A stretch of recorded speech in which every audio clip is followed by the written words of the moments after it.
अस्सलाम वालेकुम, मेरा नाम डॉक्टर फैसल इलियास है। मैं कंसल्टेंट यूरोलॉजिस्ट और male diseases expert at dot clinic. आज मैं बात करूंगा आपसे पिनाइल इम्प्लांट के बारे में। पिनाइल इम्प्लांट क्या है, पिनाइल इम्प्लांट की इकसाम क्या है, क्या ये महफूज सर्जरी है, कौन पिनाइल इम्प्लांट के लिए मौजू है, कौन मौजू नहीं है, सर्जरी का तरीकाकार क्या है, सर्जरी से पहले क्या चीजें जरूरी हैं, सर्जरी का दौरानिया कितना है, रिकवरी टाइम कितना है, इसके रिस्क और कॉम्प्लिकेशंस क्या है, पाकिस्तान में इसकी कितनी कॉस्ट है और इम्प्लांट के बाद जिंदगी कैसी है। जी, सबसे पहले हम बात करते हैं कि पिनाइल इम्प्लांट क्या है। पिनाइल इम्प्लांट एक मेडिकल डिवाइस है जो कि मर्दाना हुज्वे खास में लगाई जाती है। अब ये डिवाइस उन मरीजों में इस्तेमाल की जाती है जिनमें इरेक्शन के पुराने तरीके जैसे मेडिसिन का इस्तेमाल, वियाग्रा, सियालिस, वो काम ना कर रही हूँ। इसके अलावा नफ्स में इंजेक्शन लगा के सख्ती हासिल करने वाले तरीके भी कारगर साबित ना हो रहे हों और वैक्यूम डिवाइसेस भी कुछ अमल ना कर रही हों। उन मरीजों के लिए पिनाइल इम्प्लांट एक बहुत ही अच्छी और आजमूदा तरीका इलाज है। अब हम बात करेंगे पिनाइल इम्प्लांट कितनी किस्म का होता है। पिनाइल इम्प्लांट बेसिकली दो किस्म का होता है, एक सेमी रिजिड जिसको हम मैलिएबल भी कहते हैं और दूसरा इन्फ्लेटेबल जिसको 3 पीस पिनाइल इम्प्लांट भी कहते हैं। मैलिएबल या सेमी रिजिड पिनाइल इम्प्लांट, इसमें मरीज को हमेशा हल्की सी सख्ती रहती है, बिल्कुल नॉर्मल जैसा है और कम खर्च है और इसका तरीकाकार इस्तेमाल करने का बहुत आसान है। दूसरी किस्म आ जाती है इन्फ्लेटेबल जिसको 3 पीस पिनाइल इम्प्लांट भी कहते हैं।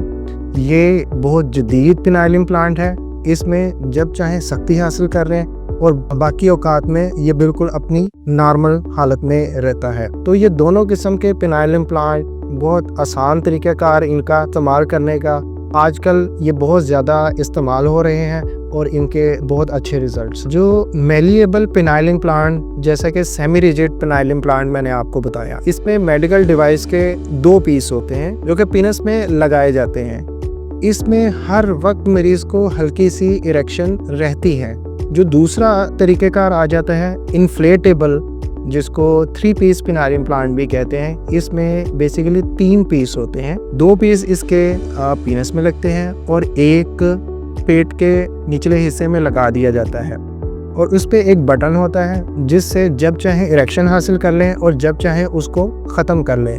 दोनों का तरीक़ाकार इस्तेमाल करने का नहायत आसान है, दोनों नेचुरल तरीके से इरेक्शन को लेकर आते हैं। क्या पिनाइल इम्प्लांट एक महफूज सर्जरी है? जी हाँ, पिनाइल इम्प्लांट एक बहुत महफूज, इसकी कामयाबी की शुरा 95% से ज़्यादा है। इसमें किसी भी किस्म का कोई मसला नहीं होता मरीज़ को।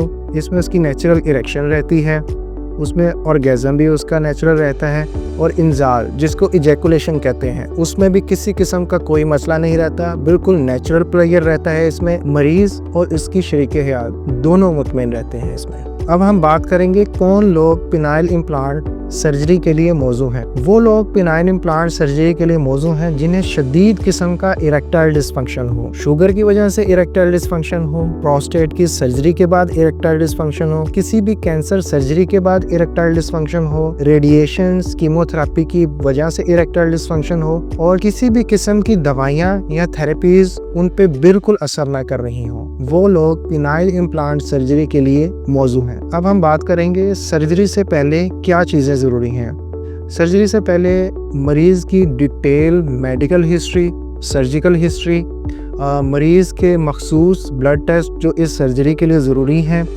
मरीज़ का शुगर का कंट्रोल होना, मरीज़ के किसी भी किस्म की दिल की बीमारियों उनका कंट्रोल होना और पेशेंट की काउंसलिंग, ये तमाम चीज़ें सर्जरी से पहले बहुत ज़रूरी हैं। हम बात करेंगे पिनाइल इम्प्लांट सर्जरी का तरीकाकार क्या है, इसका रिकवरी टाइम कितना है और ऑपरेशन का दौरानिया कितना है। ऑपरेशन का दौरानिया 60 से 90 मिनट्स तक होता है। इसमें मुकम्मल बेहोशी में ये ऑपरेशन किया जाता है और मरीज़ के उज़्वे ख़ास में इम्प्लांट लगाया जाता है। इसमें मुकम्मल तौर पर मरीज़ रिकवर 1 दिन में हो जाता है और वो घर भी चला जाता है और रोज़मर्रा के काम 1 से 2 हफ्ते में वो शुरू कर सकता है और जिनसी ताल्लुक़ की तरफ वो 2 से 4 हफ्ते में आ जाता है और कुछ हफ्तों में वो मुकम्मल तौर पर सेहतमंद और हर तरीके से तंदुरुस्त व तवाना होकर अपने रोज़मर्रा के काम और अज़दवाजी ताल्लुक़ कायम कर सकता है।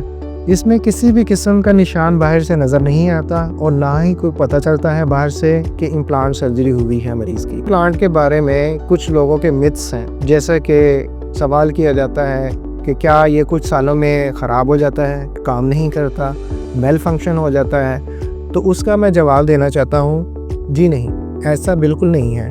पिनाइल इम्प्लांट बिल्कुल अच्छे तरीके से लॉन्ग लाइफ चलता है, किसी भी किस्म का इसमें मसला नहीं आता। इन्फेक्शन का रेट बिल्कुल बहुत कम है, माइनर ना होने के बराबर है और ये बहुत अच्छे तरीके से और बेहतरीन तरीके से चलते हैं। अगर पिनाइल इम्प्लांट की सिलेक्शन अच्छी की जाए, इम्पोर्टेड पिनाइल इम्प्लांट लगाए जाएं, तो इसमें इन्फेक्शन के रेट और मेल फंक्शनिंग होने के चांसेस बिल्कुल ज़ीरो हैं।